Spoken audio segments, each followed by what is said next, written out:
Hello, hello sa mga ito mga kapatid, ano? Sa mga kapatid gising. Ayun, sa mga kapatid, so hirap talagang gisingin ang mga kapatid. Pakita mo ba yung cellphone ko? Nandito na. Ha? So, ito mga kapatid, no, daling araw, alas 4, so pinigising mo na yung mga anak ko. Hirap gisingin mga kapatid, no, dahil Christmas nyo. galing pa tayo sa pasalamat kagabi. So, alas 2 na tayo kauwi. Natulog tayo, so madaling araw na. Kaya hirap talagang magising. So ngayon mga kapatid, no, mayroon kami activities ngayon. Presentation ng mga bata, ano, doon sa Pinyo, doon sa Mambog, Coliseum. So hindi ko pa narating yan. So first time ko makapunta. Kaya tayo himiting sumama, Springville, Lugarata, Molino. So yung mga kapatid, no, so katayanan. So tingnan natin yung presentation ng mga bata mamaya. So ano ba presentation? So yun mga kapatid. So kita kids tayo dyan sa Coliseum ng Mambog, sa Springville. So ano yung address. So yun, hirap talaga mga kapatid mga gising. So yung meet up namin ngayon pati doon sa lugar ng Mambog. So ano size, so anong oras na, lakpas na. So bilis-bilis tayo, bilis-bilis. Kayak. So yun, bye bye. So yun mga kapatid, dito na kami sa lokal. So yan, lokal ng Mambog. So kape-kape muna tayo na maaga pa natin. So wala pa yung mga kasama natin, yung sasakyan natin, sasabayan natin. So yung isa pang inisyon, ayaw kumain, sakit na dyan. So kape-kape muna tayo mga kapatid. So nandito na kami mga kapatid, no, sa Coliseum ng Bacoor. So parating lang namin na ayun.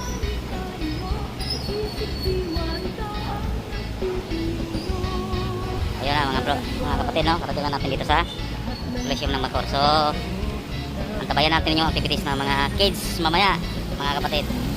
So pasok na tayo.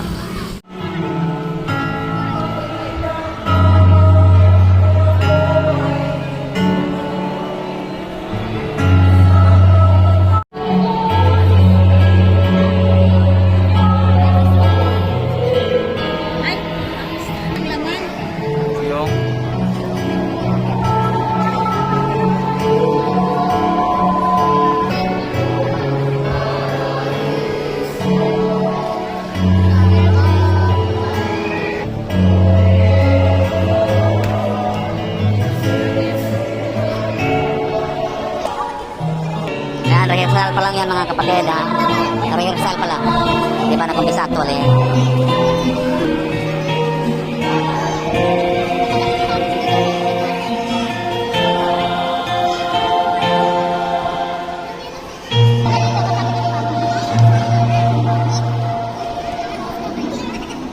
Gwapong batang to, ha? Anong gawin mo ngayon? Anong gawin mo?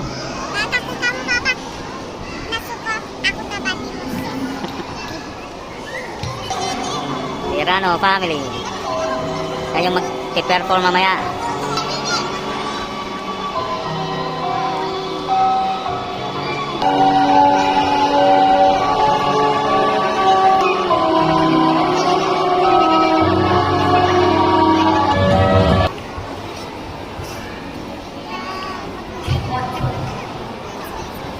So yun na mga kapatid, no.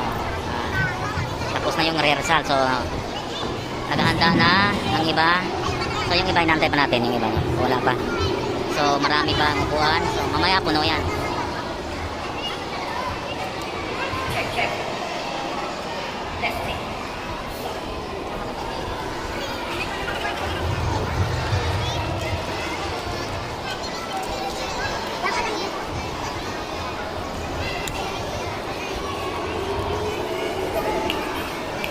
So yan mga kapatid, no.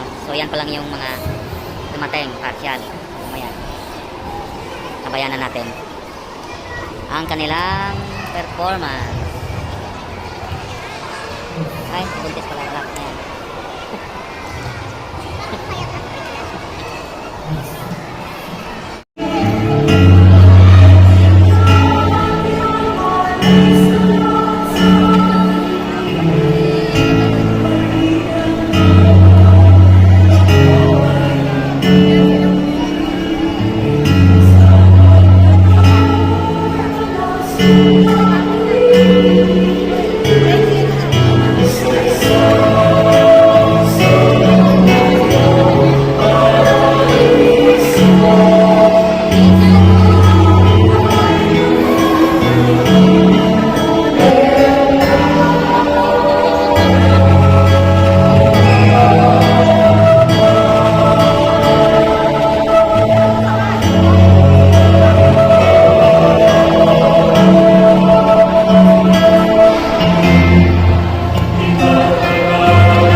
na yung mga magulang ay laging nakaalala sa kanilang mga anak. Kaya masaya po ang aming kalooban dahil kapiling po namin kayo sa araw na ito. Salamat po sa Diyos.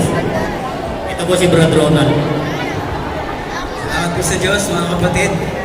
Masaya po sa MCGI! Parang ano lang, no? Parang neta. Mga kapatid, salamat po sa Panginoon. Tapos, kami po ay maligaya dahil nakita po namin yung kasiglahan ng paglilingkod sa Diyos ng mga kapatid. Kasama po ng mga anak po ng mga kapatid. Nakita po namin sila, nagpa-practice, lahat, ginagawa po ni Evo. Talagang kahit na gutom, nagpa-practice pa rin. At salamat po sa Diyos mga kapatid. Hanggang mamaya po. Kapatid, magandang araw po sa inyong lahat. Salamat po sa Diyos. Okay po. Salamat sa Diyos. Sabi ni Brad Bong Padilla, yung pinakapayat po dyan na mahalago ang buhok. Baka daw, ninenervous si Joanne kasi siya daw po kaharap. Baka kung sakali may oras, baka daan si Mayor dito po mamaya mga kapatid. Okay po, Lolo. Kaya si Joanne, ikaw daw po ang ano.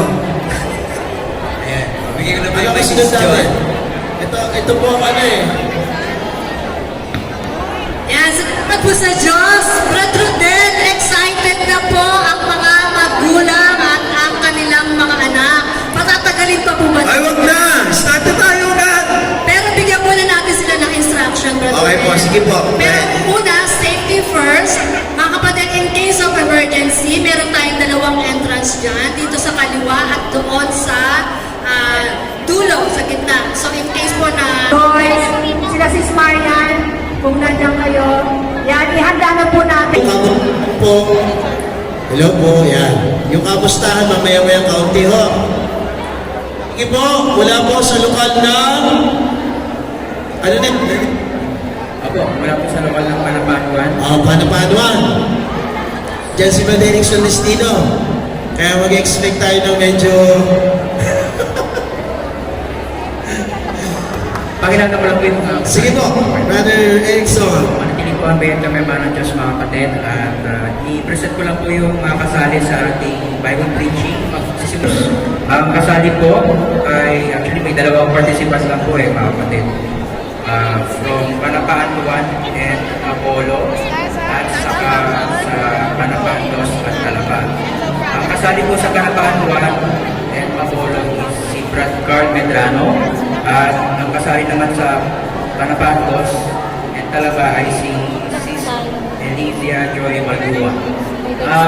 Nandyan po si Sis Elizia Joy Malgua. Mga taga-Panapaan 2. Wala po. Sige po, ano na mga kasama, patawag na po sila. Kung nasaan na po sila. For the meantime po, prepare na po muna natin si President Carl. Sige po, Mula po sa lokal ng Panapanuan. Andito po, ang kapatid, ang bata na may present. Nak, dito ka sa taas. Ganito. Hindi po ako nagturo dyan ha, si Ben Erickson.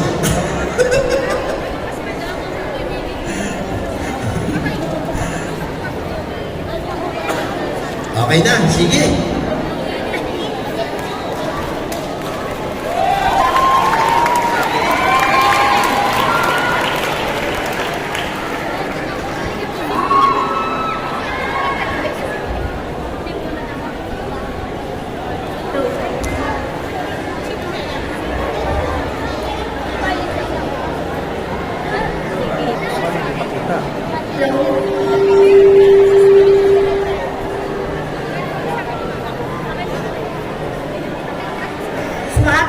Anak, sandali po. Parang ako lang nag-present. Wala yung mga judges. Nag-aalmusal pa. Oo.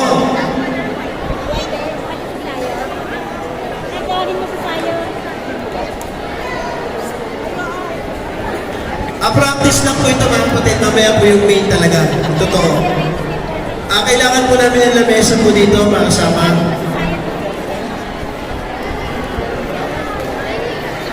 Si kapatid na Medrano.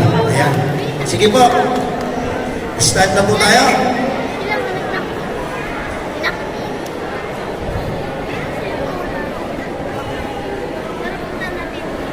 Carl, dito si Brad Musa. Eh, Brother Rexon, wala bang matutungtungan yan? Hindi na nakikita rito eh. Kung pito nakikita, baka meron tayong paraan na meron tayong matutungtungan.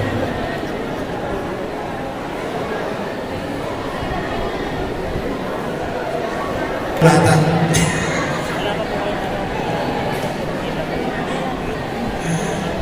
Okay na, sige, dito na.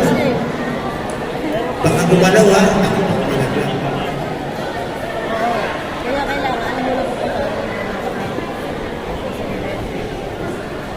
Yan ang aming si Coco Martin ng Panagbaguan.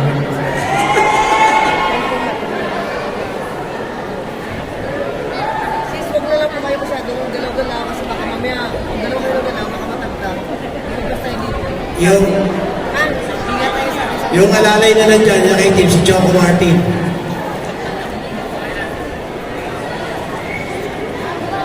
O di, Choco Diaz, umupo eh. Absent. Okay na, sige. Kita ka siguro. Ano? Kita ka kanina. Sa ating mga kapayapaan ng Diyos, mga kapatid, sa pagkakataong ito ay mayroon po tayong isang pag-aaralan na ipinalangkas ni kapatid na Eli Soriano at kapatid na Daniel Rason. Ang ating paksa may ganitong pamagat. Ang tungkulin ng magulang sa kanilang anak at ng anak sa magulang ayon sa aral ng Ebanghelyong Ikaliligtas. Ulitin ko po, ang tungkulin ng magulang sa kanilang anak at ng anak sa magulang ayon sa aral ng Ebanghelyong Ikaliligtas. Ito po ang ating pag-aaralan sa awa at tulong ng Diyos. Sa ating pong paksa ay maunawaan po natin ang nakaatang na responsibilidad na ibinigay ng Diyos sa atin. Bilang magulang, ano po ang tungkulin ninyo? Bilang anak, ano naman po ang tungkulin na dapat magawa sa inyo? Gayon din po kayo bilang magulang. Lalong mahalagang bagay na dapat maunawaan na yun dahil sa kasalukuyan, kasamaan, na sasaksihan ng ating mga mata. Anak, pinatay ng ina sa palo dahil sa kahirapan sa buhay. Tatay, nilas ng anak dahil sa mana. Nanay, inatake sa puso dahil sa konsumasyon sa anak. Para maiwasan po natin ang mga bagay na ito at upang huwag na po tayong magkadagdag sa mga malaking problema ng ating lipunan, ay alamin po natin ang ating tungkulin sa bawat isa. Bilang magulang, ano pa ang tungkulin ninyo sa inyong mga anak? Bilang anak naman po, ano po ang tungkulin natin sa ating mga magulang? Alamin po natin mga kapatid ayon sa Biblia. Pasimulan po natin ang paksa sa ganitong tanong. Ano ang pangunahing tungkulin ng magulang sa kanilang anak sa Diyos na may bigay sa mga ito? Basahin po natin sa ikalawang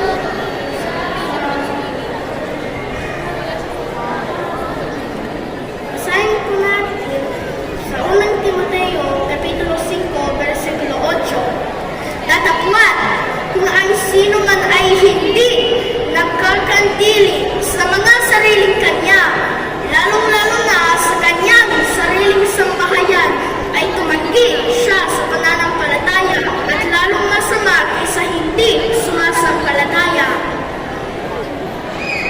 Alam po natin mga kababayan, mga magulang, wala naman pong tao na pagkatapos makapanganak ay may kapasidad na alagaan ang kanilang sarili. Naturally, kailangan ng bata na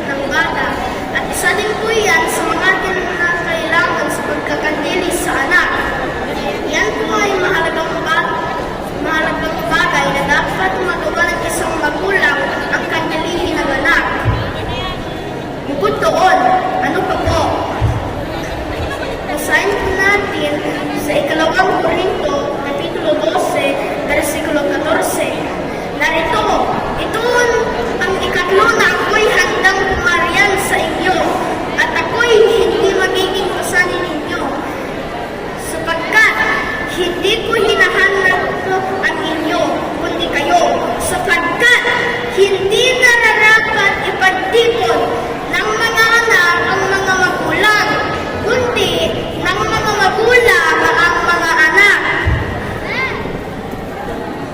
Ang isa pa po palang dapat magawa ng isang magulang ang kanilihin ng anak. Kaya matutunan mo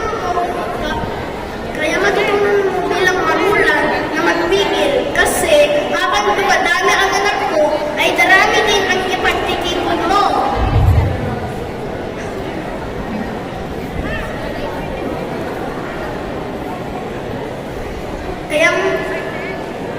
Kaya madalas sadya nagkakaroon ng away at selosa ng magkakapatid. Halimbawa, kapag pinili mo ng isa ng sapatos at ng isa ay hindi, magtatakbo yun. Kaya lahat yun ang ibigyan mo.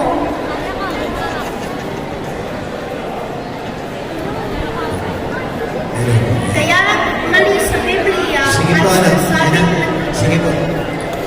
Ayun ha, sa lahat ng mga sunod, mga kapatid ha, pag binabasa niyo po yung Biblia, titignan ninyo ha, alam ko kabisado eh. Kabisado ng mga bata, tatalas maisip eh. Okay po, next! Salamat sa Diyos, kapatid. Mula naman po sa lokal ng Panapaan 2, Adas, okay, sige po. Mula po sa lokal ng Adas, ayan po, ang ating bata na magpipresent ng kapatid.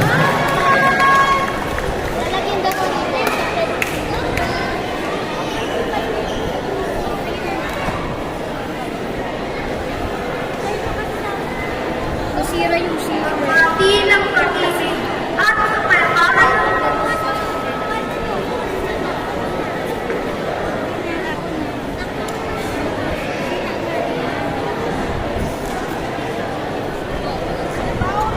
Sige na, start na po tayo. Magbati ng pag-ibig at kapayapaan ng Diyos ang sumami mga kapatid. Ang pag-aaral natin ngayon ay ipinalangkas ni kapatid na Edith at kapatid na Daniel na ang tungkulin ng magulang sa anak at ng anak sa magulang ayon sa aral ng Ebanghelyong Paligtas. Ang pangunahing tungkulin ng magulang sa anak ay kandiliin ang mga anak at kung itong magbabasa sa unang Timoteo 5:8. Unang Timoteo 5:8. Datapot ang hindi nagkakandili sa sariling kanya, lalong-lalo na sa sariling sambayan, ay tumanggi siya sa pananampalataya, lalo ko sa mga sa hindi sumasampalataya. Utos ko pala ng Diyos na andaliin ang mga anak at pagtanggi ko pala sa pananampalataya ang hindi pagkandili sa mga anak. Kumakulang po tayo sa pangalawang tungkulin ng magulang sa anak. Ang pangalawang tungkulin ng magulang sa anak ay ipagtipon ang mga anak. Adi kong ito ay magbabasa sa 2 Korinto 12:14. Narito, ako ikatlong ganda ko sa inyo, at ako'y hindi magiging pasanin ninyo, sapagkat hindi ko inalang sa inyo, kundi kayo. Hindi nararapat na ipagtipon ng anak ang magulang, kundi ang magulang sa mga anak. Kaya pala nagsisikap ang ating mga magulang, dahil inuutusan sila ng Diyos na ipagtipon ang mga anak. At ang lalong maigit tipunin ay ating mababasa sa unang Timoteo 6:17 at Mateo 6:20. Ang mayayaman sa wito ng ito ay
sa tinapay lamang nabubuhay ang tao, kundi sa bawat salita lumalabas sa bibig ng Diyos.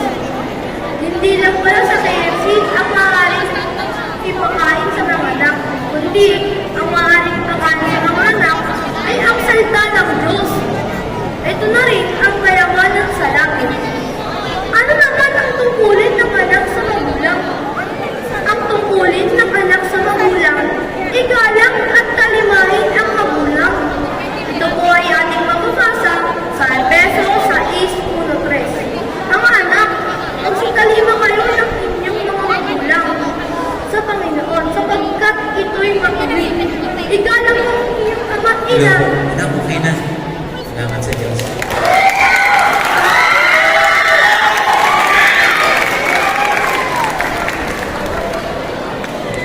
Biblia po sa harap.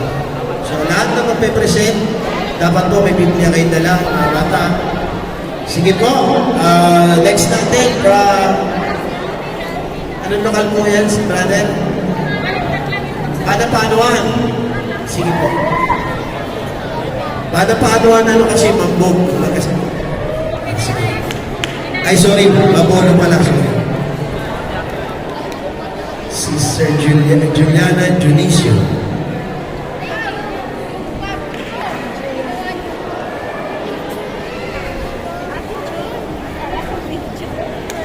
Sumaatin po ang kapayapaan ng Diyos, mga kapatid. Sa pagkakataon po ito ay meron po tayong paksang pag-aaralan na ibinalangkas ng ating mga ngaral na si kapatid na Elo Soriano at kapatid na Daniel Razon.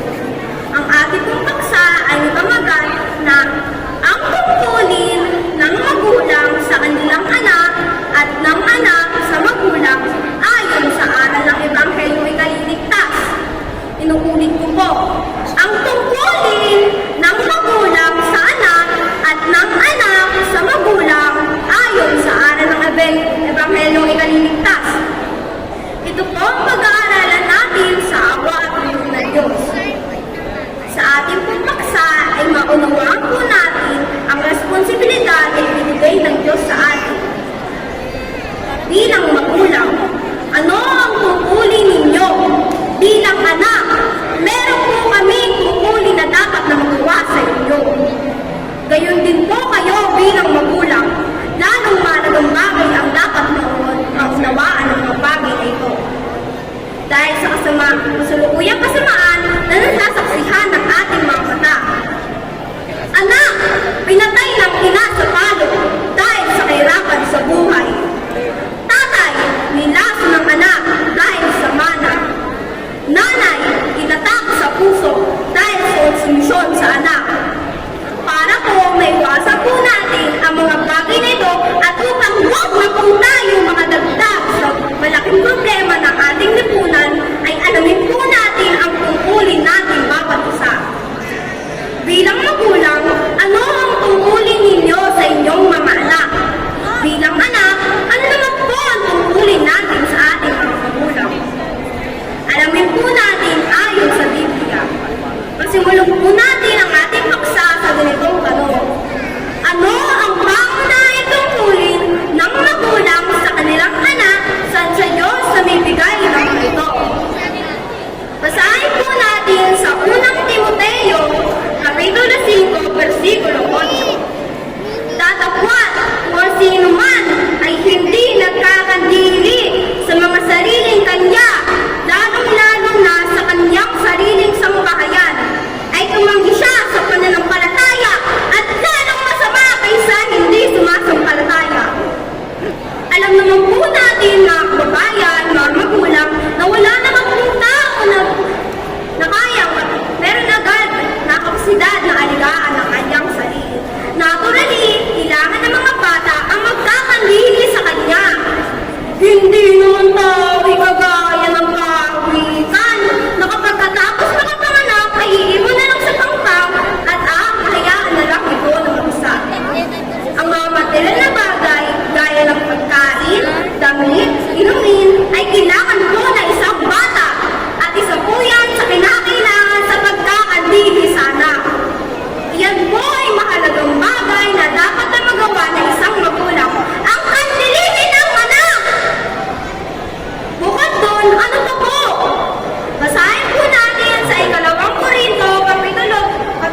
anak.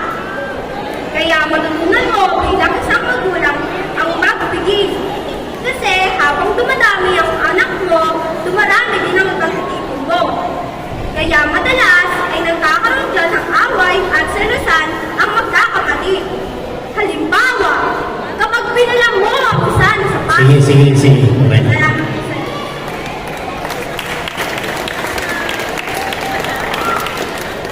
Sino nang turo sa iyo?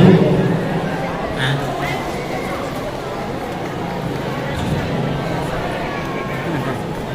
Sino nang turo sa iyo? Mama po, Sis Annie.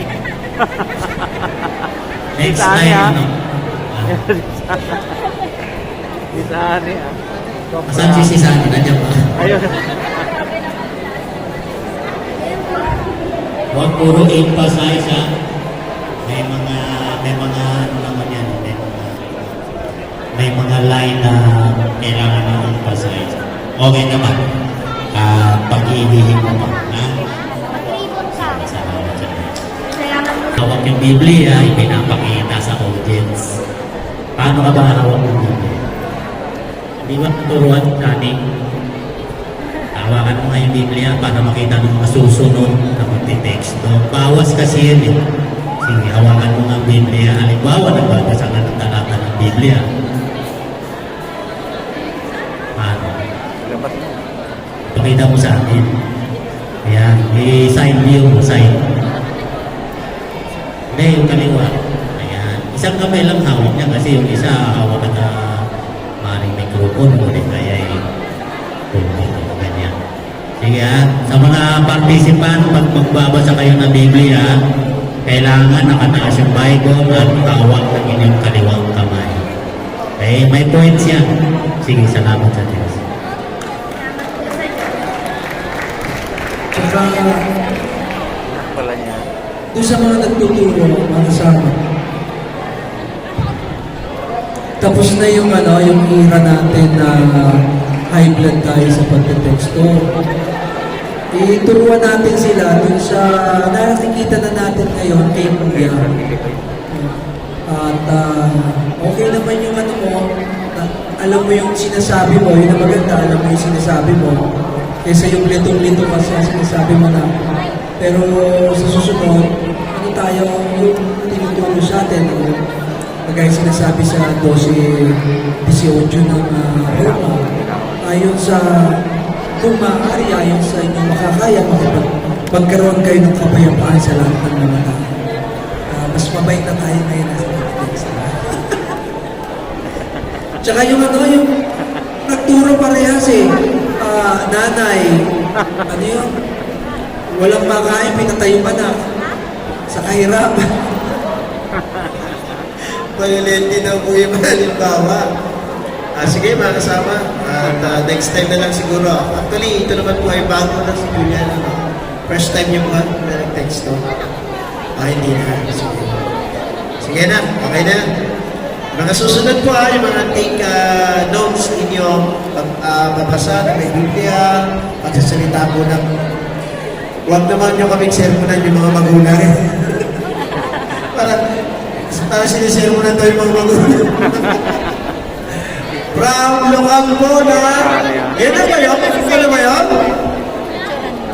Queens mo yan eh. Kaso yan na ba yun? Si Chloe ba yan? Grabe, tanda na talaga ni Frank Pusa.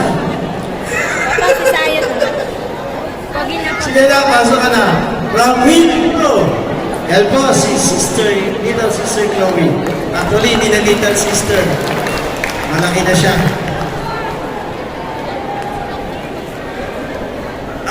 9 lang ba yan? Kasi nung 9 po ako, hindi ako ganyan kalaki. Wala pa nung Star Margarine po. Wala pa nung... sige na. Go ahead. Maaari po ang kapayapaan ng Diyos ng mga kapatid at sa mga kapwa po ka-MCCI Kids and Kids. Ngayon po sa araw na ito, ay nagsama tayong pag-aaralan na may ganitong pamagat. Ang pagpapalitan ng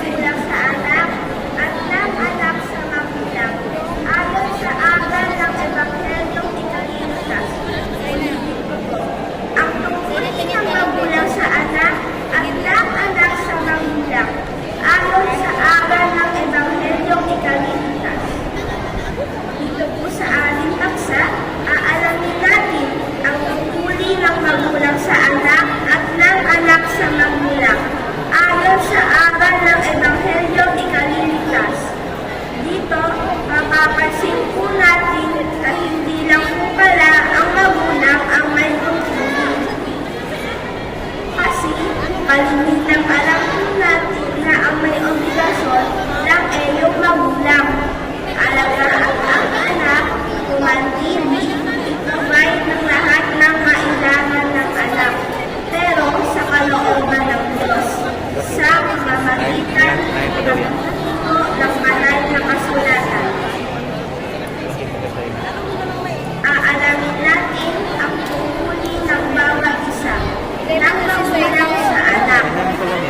At yung anak naroon siyang tungkulin sa magulang. Maroon pa lang may tungkulin sa bawat isa.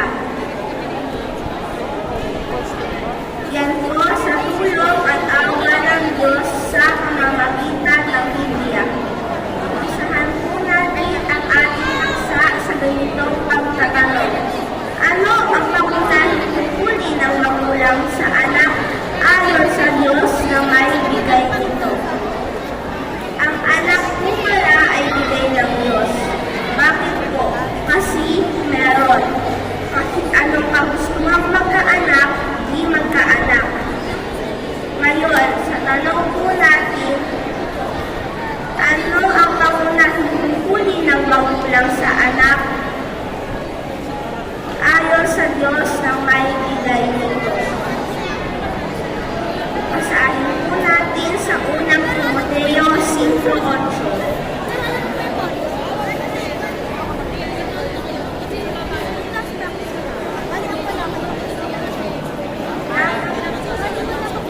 Nanapot, kung ang sino man ay hindi nakakarinig sa mga sariling kanya at lalo-lalo na sa kanyang sariling sambahayan, ay umaki siya sa pananampalataya at lalo masama sa sarili siya sa palataya. Hindi ito kasama sa sarili siya sa palataya. Maliwanag po na napakasama para sa Diyos na sa isang magulang na di nagkakadili ng kanyang sariling sambahayan. Kailangan sa isang magulang, bago ka pumasok sa pagiging magulang, meron ka ng matibay na panghahawakan na makakalilig mo ang iyong mga anak. Bago ka mag-anak, dapat handa ka na materially, spiritually, emotionally, physically, financially.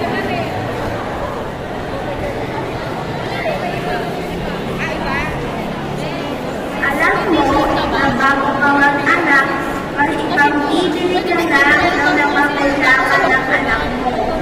Obligasyon yun ng magulang. Ayon sa Biblia, at kanayan mo, basahin po natin sa 2 Korinto 12:14. Narito, ito ang ikatlo na ako'y handang bumalian sa inyo, at ako'y hindi magiging pasanin ninyo, sapagkat hindi nararapat ipag-ipon ng mga anak at ng mga magulang, kundi ang mga magulang ang mga anak. Obligasyon ng magulang ang alin? Ipag-ipon ang anak.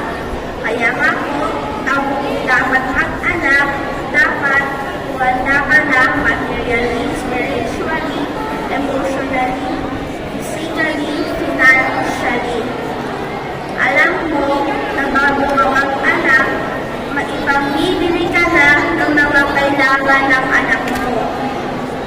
Kaya nga po, sabi ni Brother Eli sa Bible Exposition, may mga magulang, mag-aanak tapos itatapon. Mas nakukulit niya yung may anak na naipaaangkon na lang kesa itapon sa basura ang anak niya.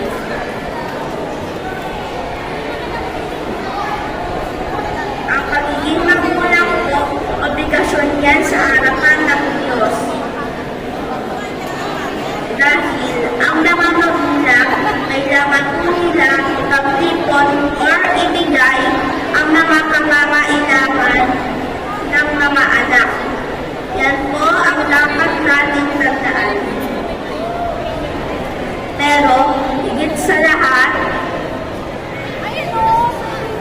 meron pang isang bagay na lalong dapat maibigay or maipagtipon ng mga magulang para sa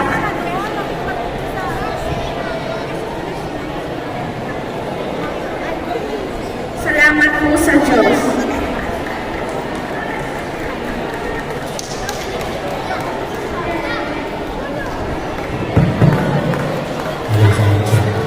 Manang-mana sa nagturo eh. Kilala ko yung nagturo, boss. Hindi, kilala ko yung nagturo mo dyan eh. Manang-mana. May nahon, malumanay. Taga-barangay Malumanay yan. Sitio Maynila. Okay po. Sige, Sister Chloe. Okay po. Next tayo. Laban sa Diyos.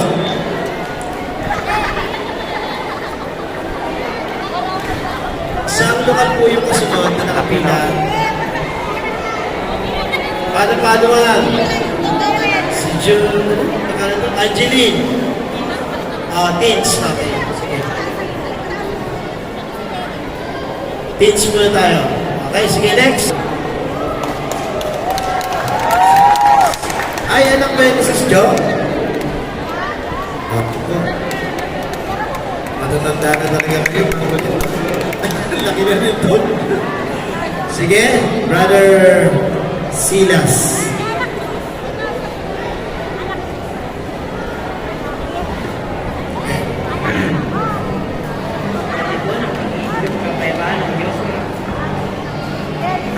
Rinig na ba ako? Pagbati po ng pag-ibig at kapayapaan ng Diyos, mga kapatid. Magandang umaga po sa inyong lahat. Atin po po sa pag-aaralan. Sa araw na ito, ay winalakas ni kapatid na Eli at kapatid na Daniel ay ganitong umaga at inyo pong nakikitan. Ang tungkulin ng magulang sa anak at ng anak sa magulang ayon sa aral ng Diyos. Hindi po mga kapatid, ang tungkulin ng magulang sa anak at ng anak sa magulang ayon sa aral ng Ebanghelyo ng Pilipinas. Lahat po tayo ay may mga magulang at lahat tayo ay naging mga anak. Tama po ba, mga kapatid? Kaya't bilang mga magulang, nararapat natin maintindihan na meron po tungkulin ang magulang sa anak at gayon din naman ang mga anak. Mayroon din po tayong tungkulin sa ating mga magulang upang tayo magdapat sa Diyos at Pilipinas. Kaya pang tanong, ano ang tungkulin ng magulang sa anak at ng anak sa magulang upang magkasamang maligtas? At ano ang kasamaang nararanasan ng mga magulang sa anak kung hindi magagawa ang mga tungkulin ito? Yan po ang ating alamin sa pag-aaral po ng paksang ito. Ang agad po natin itanong, ano ang pangunahing tungkulin ng magulang sa anak ayon sa Diyos na maibigay ng mga ito? Pakinggan po ninyo ang sabi sa aklat ng unang Timoteo, Kapitulo 5 at talatang 8. Ganito ang nagsulat. Tatapwat, kung ang sino man ay hindi nagkakandili sa mga sariling kanya, lalong-lalo na sa kanyang sariling sambahayan, ay tumanggi siya sa pananampalataya at lalong masama kaysa hindi sumasampalataya. Ang pangunahing tungkulin po pala ng magulang sa anak ay kandilihin ang sambahayan. Ibig sabihin, alagaan, mahalin ang mga anak. Yan po ang pangunahing tungkulin ng magulang sa anak. Bukod po doon, ano pa? Kanito po ang sabi sa 2 Korinto, talatang 12 at 14. Inyong pakinggan. Narito, ito nga, ikatlo na ako'y handang pumaryan sa inyo. At ako'y hindi maging kusali ninyo. Sapagkat hindi ko inaalat ang inyo, kundi kayo.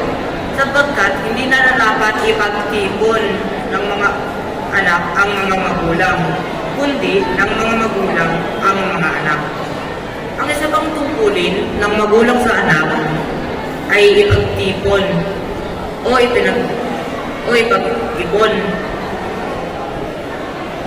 Mga kapatid, naipon na po kayo para sa inyong mga anak? Ang tanong, anong dapat ipagtipon para sa mga anak? Pera ba? Bahay at lupa? Kotse? Insurance? Ito po ang sinasabi sa unang Timoteo sa 1:17. Ito po ang sinasabi.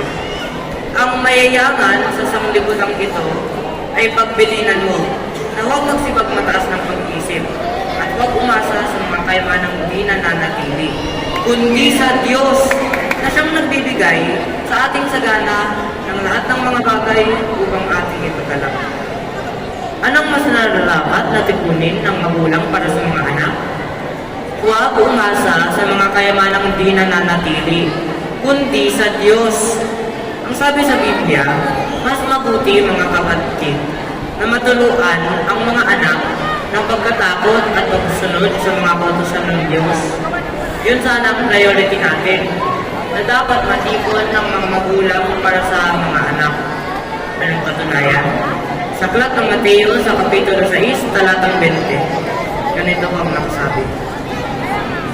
Kundi magtipon kayo ng mga kayamanan sa langit, na do'y hindi sumisira kahit ang baka, kahit ang kalawang. At do'y hindi namumubay at hindi nagsisipagnakaw ang mga magnanakaw. Ano pong sabi ng Biblia? Magtipon tayo ng kayamanang ukol sa langit. Ganon din naman para sa mga magulang. Yun sana ang mas ating matipon para sa ating mga anak. Kaya man ang sabi sa aklat ng Mateo sa Kapitulo 4, talatang 4. Datapot siya'y sumagot at sinabi, nasusulat, hindi sa tinapay lamang nabubuhay ang tao, kundi sa bawat salitang lumalabas sa bibig ng Diyos. Sa mga magulang, hindi lamang material na bagay ang dapat ipakain sa mga anak, hindi lamang tinapay na literal, kundi pating tinapay na espiritual, ang salita ng Diyos na dapat matutunan at maintindihan ng mga anak. Kaya sa mga magulang, ang pangunahing tungkulin ko ninyo sa inyong mga anak ay kandilihin sila at ipagtipon yung kayamanan. Hindi lamang kayamanan sa sanglibutan ito, kundi pating kayamanan sa langit. Ating sana maduluan ang ating mga anak na magkaroon ng pagkilala, pagsunod, at pagkatakot sa Diyos. Yun. Yan po ang pangunahing tungkulin ng magulang sa anak. Kaya nga nang sabi ni Kuya Daniel, Sino nagturo sa'yo? si mama po dyan po sa likod po ni Brother Del. Brother Ronald pala po. Si Josie. Salamat po. Sa ulado mo yung mga talata, no? Sa ulado mo? Sige, salamat sa Diyos. Teacher sa school, kasama rin servant yung nanay. Okay, next. From lokal po ng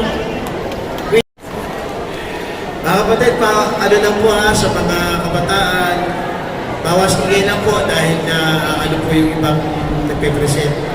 Doon sa likod po. Sabi ni Mag Benedict, baka raw hindi kabataan yung maingay. Likod nga po. Ay, hindi nga maingay yung kabataan, yung katandaan. Okay na po. Sige. From naman po ng Wisno. Sige lang. Sumating po kapayapaan ng Diyos, mga magulang, mga XGI kids at kids. Ngayon po ay mag-aaral tayo ng paksa na binalangkas ni kapatid na Eli Soriano at kapatid na Daniel Rason na may ganito po kakagat. Ang tungkulin ng magulang sa anak at ng anak sa magulang ayon sa aral ng Ebanghelyo ikaliligtas. Ulitin ko po ang ating paksa, mga kapatid. Ang tungkulin ng magulang sa anak at ng anak sa magulang ayon sa aral ng Ebanghelyo ikaliligtas. Dito po sa ating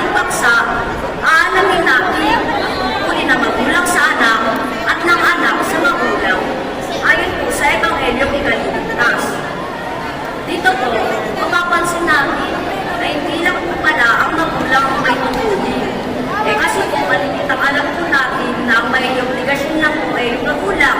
Alagaan yung anak, umandili, providean ng pangangailangan ng anak niya. Pero po, sa pagtuturo ko ng banal na kasulatan, sa pamamagitan ko ng Biblia, aalamin po natin ang tungkulin ng bawat isa, ng magulang sa anak at ng anak sa magulang.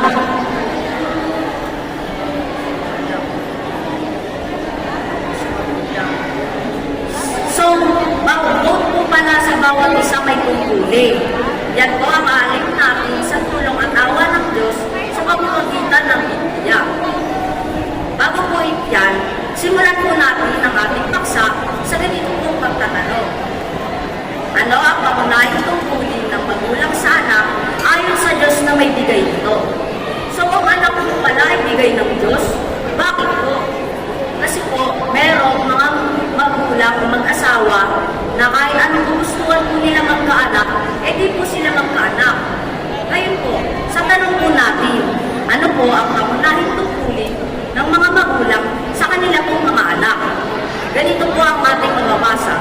Basahin po natin sa unang Timoteo sa 5 at 8. Datapwa kung ang sino man ay hindi nagkakatili sa mga sariling kanya at lalong-lalo na sa mga kanyang sariling sambayan ay tumanggi siya sa pananampalataya at lalong masama kaysa di sumasampalataya. Masama kaysa di sumasampalataya. Maliwanag po, masama para sa Diyos sa isang magulang na hindi nagkakatili sa kanyang pong mga anak.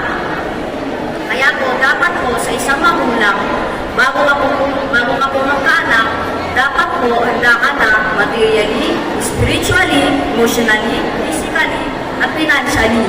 Alam mo na may pambibili ka ng kailangan ng anak mo. Kailangan mo, obligasyon ng magulang. Katunayan po, basahin po natin sa talata po, ang ikalawang Korinto 12:14.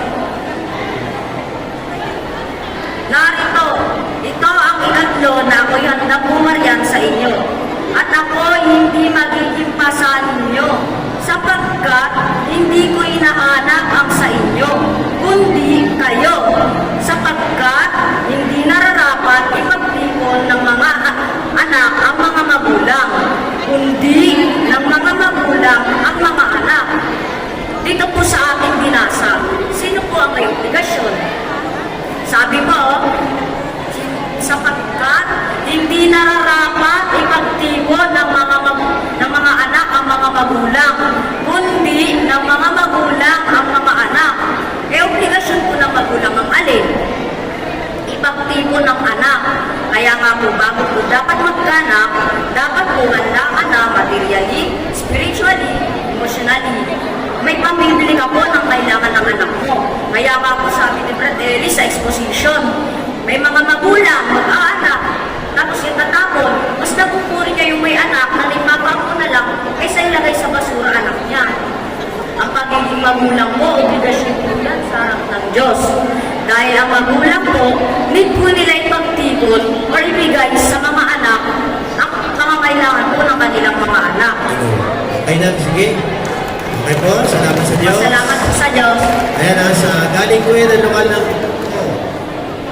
Sunod po natin, ito, taga-Molino to. Sigurado. From Molino. Sino ba destino nila? Destino. Para sunod po sa destino eh. Sino nag-screen sa iyo? Sino nagturo sa iyo? Sister, basta, nauunawaan po natin ang nakaatang na responsibilidad na ibigay ng Diyos sa atin. Bilang magulang, ano po ang tungkulin ninyo? Bilang mga anak, meron po kaming tungkulin na dapat magawa sa inyo. Ganyan din po kayo bilang mga magulang. Lalong mahalagang bagay na dapat maunawaan ninyo, ang bagay na ito.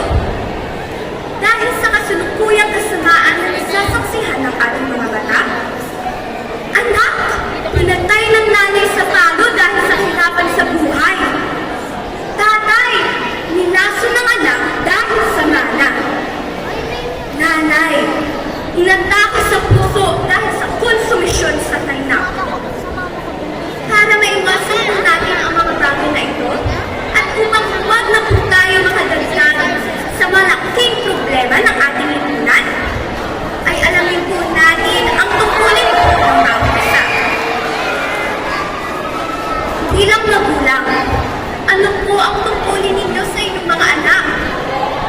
Bilang anak, ano po ang tungkulin natin sa ating mga magulang? Alamin po natin mga kapatid ayon sa Biblia. Pasimulan po natin ang ating paksa sa ganitong tanong. Ano ang pangunahing tungkulin ng magulang sa kanilang anak sa Diyos na may bigay ng mga ito?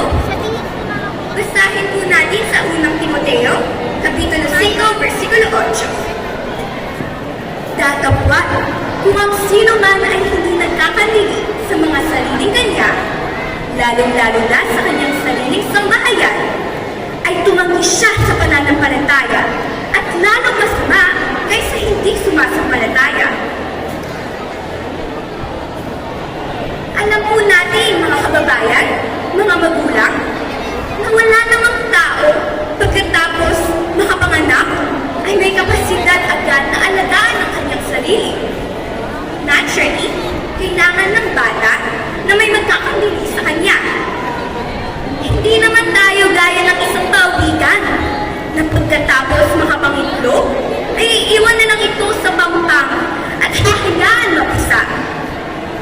Ang mga material na bagay, gaya ng pagkain, inumin, at damit, ay kailangan po ng isang bata. At isa po yan sa kinakailangan ng pagkakandilig sa anak. Iyan po ay mahalagang bagay na dapat magawa ng isang magulang, ang kandilihin ang anak. Bukod doon, ano pa po? Basahin po natin sa 2 Korinto, Kapitulo 12, versikulo 14.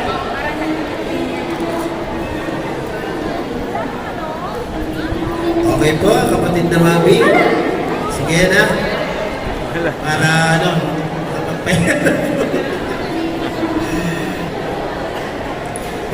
yung English natin,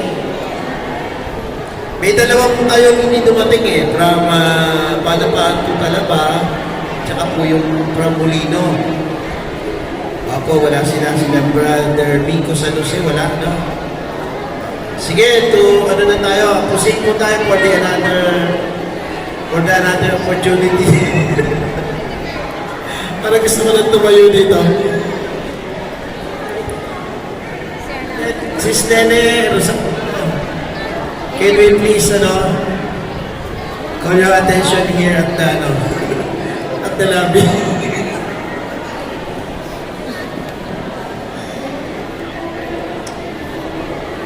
Sis Nene, wait na. Sis Nene, kayo din dito, no?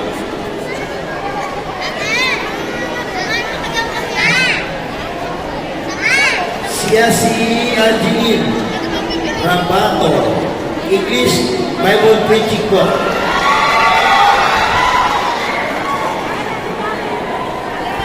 May the peace of the Lord be Teka lang, teka lang, teka lang.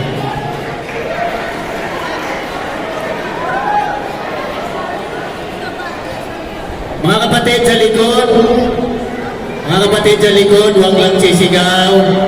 Meron tayong activity dito sa harap para di maago yung attention ng ating participant. Konting lang po. Salamat po sa Diyos. Sige. May the peace of the Lord be with us.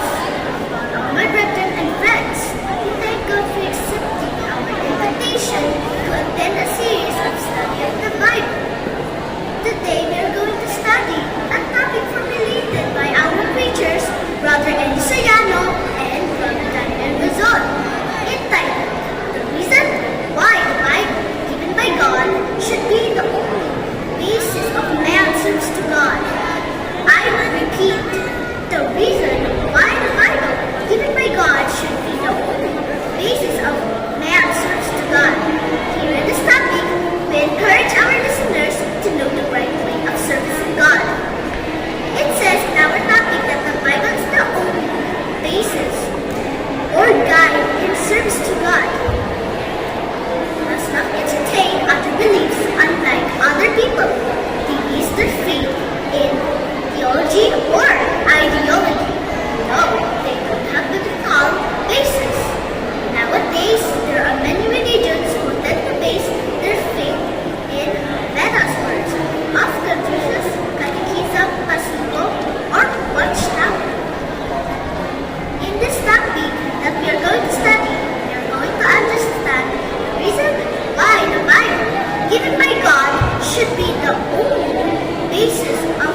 Okay ba? Naubos ko na yung Thanks mapixin. to Big Glory. Ang galing naman. Nag-straight lang. And very actually.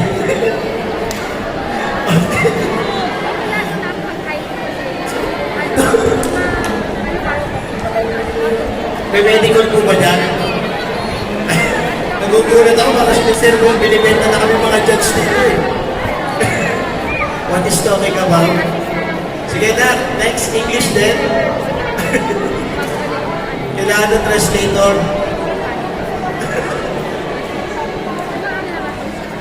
May nakaiwan daw po ng susi na motor po yata ito. Dito po sa harapan na kapatid po, may kanina naman po ito. No? Hinihintay kasi namin kanina dun sa English topic, yung in English lang na ano, the poor mother killed her son.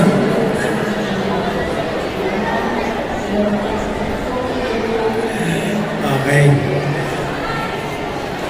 Senior, Ayan na naman anak mo si Sane. Sane naman. baka may interpreter po available dyan. Please proceed to the front of the judges.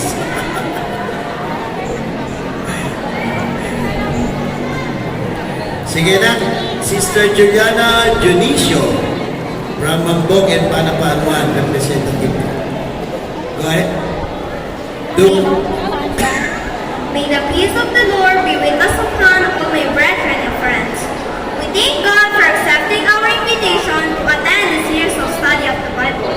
Today, we're going to study a topic formulated by our preachers, Brother Ellis Soriano and Brother Daniel Razon, entitled, The Reasons Why the Bible Given by God Should Be the Only Basis of Man's Service to God. I repeat, the reason why the Bible given by God should be the only basis of man's service to God. Here in this topic, we encourage our listeners to know the right way of serving God. It says in our topic that the Bible is the only basis or guide in our service to God. We must not entertain other beliefs, unlike other people. They base their faith in theology or ideology, though they don't have a biblical basis.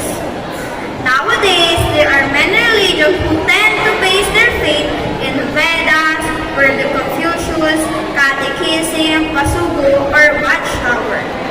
In this topic that we are going to study, we are going to understand the reason why the Bible given by God should be the only basis of our service to God. Now, let's start the topic by asking this question. How did the entirety of the Bible reach man? Let's read a verse in Isaiah chapter 30, verse 8. And now, go, write it before them on a tablet, and inscribe it in a book, that it may be for the time to come as a witness forever. And in our question of how did the entirety of the Bible reach man? If you will notice in the verse, it says that the Bible has been asked to be written by authorized scribes like Isaiah. I will repeat the verse.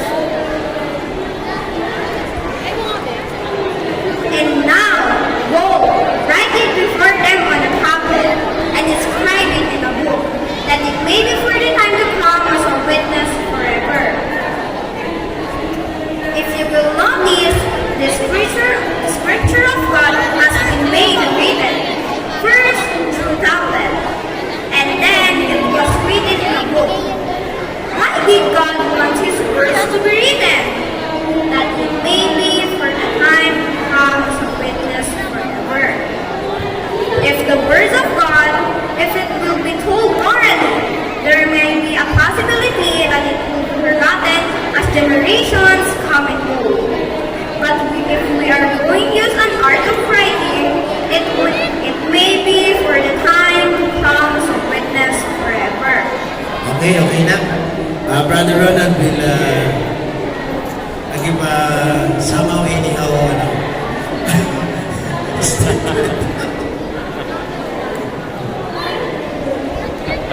English. Dapat nakangiti.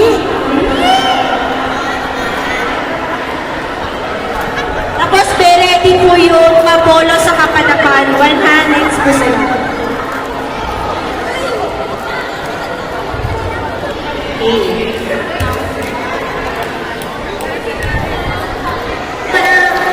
Wala na sila. Yan, ang bayan sila. Yan. Susangkit yung panahon.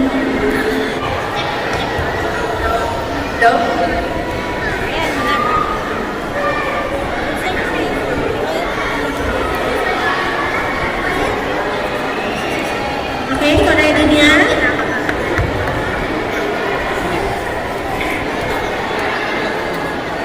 Okay na sila. Si Sanjay na okay na. Okay, so, pasuyo na lang po ang outro.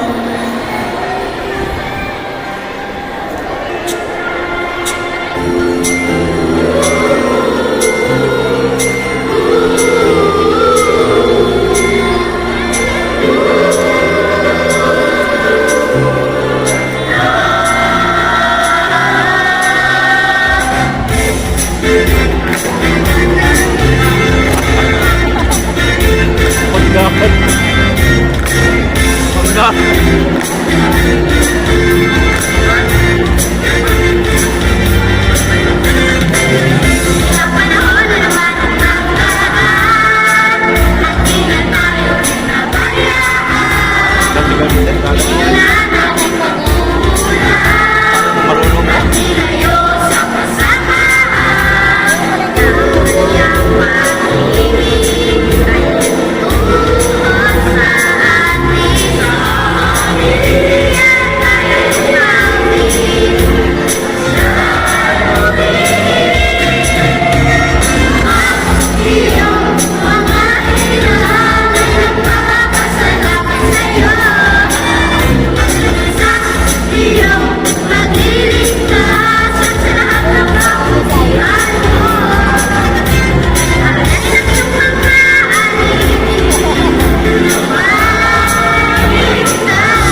Yan, salamat sa Diyos.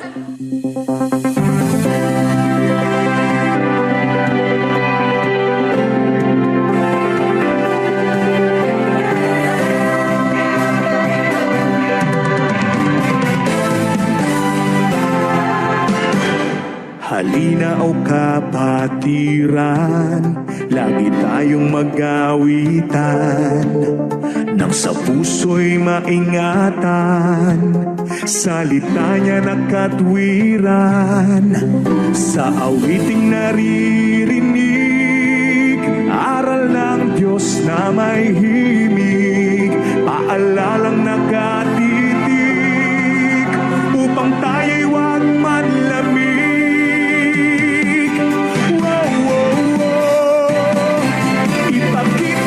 Sa ganito, lingkod tayo ng Kristiyano, pag-ibig na itinuro, siyang dapat isang puso. Ipakita sa ganito, lingkod tayo ng Kristiyano, pag-ibig na itinuro, siyang dapat isang puso.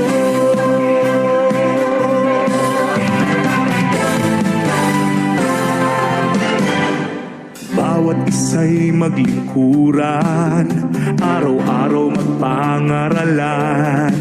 Kung kapatid nagkukulang, tayo ay magpatawaran.